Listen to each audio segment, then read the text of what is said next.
गुरु प्यारी साध संगत जी, नमस्कार जी। आप सब कैसे हो? आशा करती हूँ बाबा जी के श्री चरणों में अरदास करती हूँ कि मालिक की कृपा से, निरंकार दातार की मेहरबानी से आप सब बहुत खुश होंगे, मौज बहार में होंगे और अवश्य ही भजन सिमरन में होंगे। साध संगत जी, मैं हाजिर हूँ आज आप सभी से एक बहुत ही खूबसूरत साखी साझा करने के लिए। उम्मीद करती हूँ ये साखी आप सभी को बहुत पसंद आएगी। तो साथ संगत जी, चलिए आइए समय ना गवाते हुए साखी को आप सभी से साझा करते हैं जी। साथ संगत जी, प्रकृति ऋषि का रोज का नियम था कि वह नगर से दूर जंगलों में स्थित शिव मंदिर में भगवान शिव की पूजा में लीन रहते थे। कई वर्षों से उनका अखंड नियम था। उसी जंगल में एक नास्तिक डाकू अस्थिमाल का भी डेरा था। अस्थिमल का भय आसपास के क्षेत्र में व्यापक था। अस्थिमल बड़ा नास्तिक था। वह मंदिरों में भी चोरी डाका से नहीं चूकता था।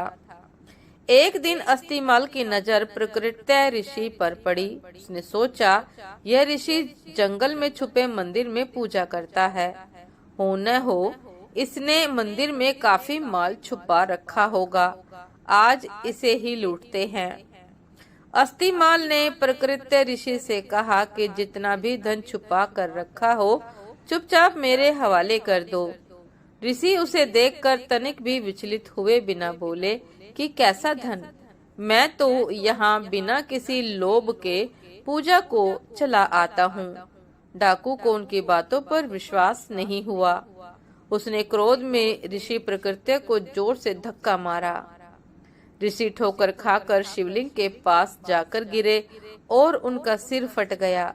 रक्त की धारा फूट पड़ी। इसी बीच आश्चर्य यह हुआ कि ऋषि प्रकृति के गिरने के फलस्वरूप शिवालय की छत से सोने की कुछ मोहरें अस्थिमाल के सामने गिरी।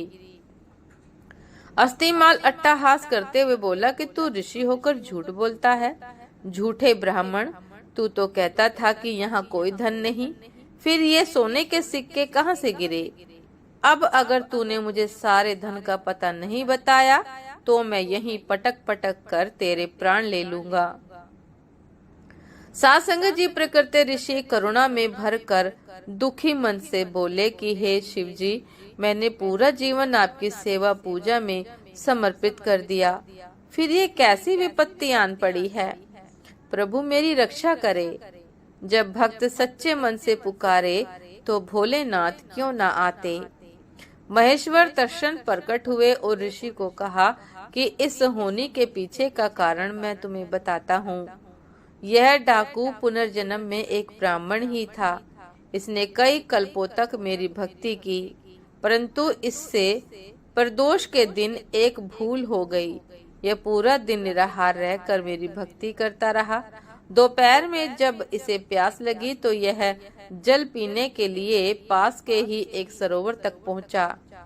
संयोग से एक गाय का बछड़ा भी दिन भर का प्यासा वहीं पानी पीने आया। तब इसने उस बछड़े को कोहनी मारकर भगा दिया और स्वयं जल पिया। इसी कारण इस जन्म में यह डाकू हुआ। तुम पुनर्जन्म में मछुआरे थे। उसी सरोवर से मछलियां पकड़कर उन्हें बेचकर अपना जीवन यापन करते थे।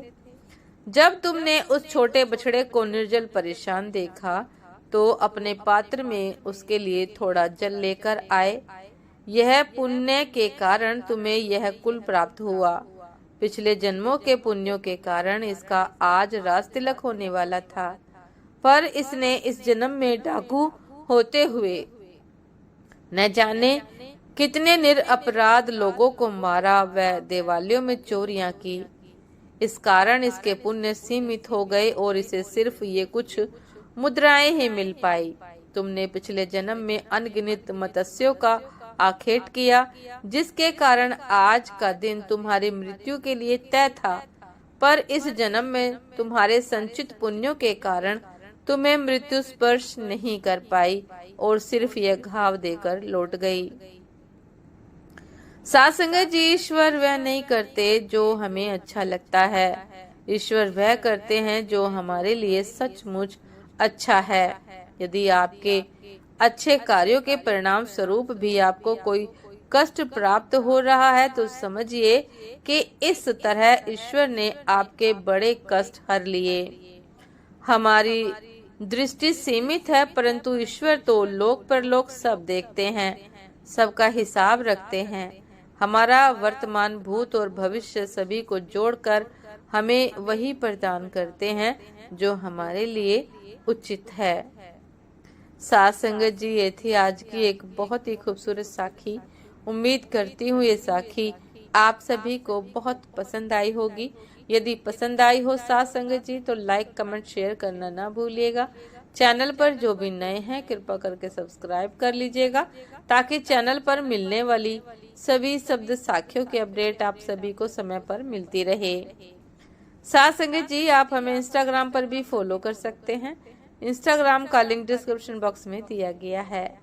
तो साथ संगत जी, दासी को अभी आज्ञा दीजिए। आपसे फिर मुलाकात होती है एक नए शब्द साखी के साथ, एक नए खूबसूरत विचार के साथ। तब तक के लिए नमस्कार जी।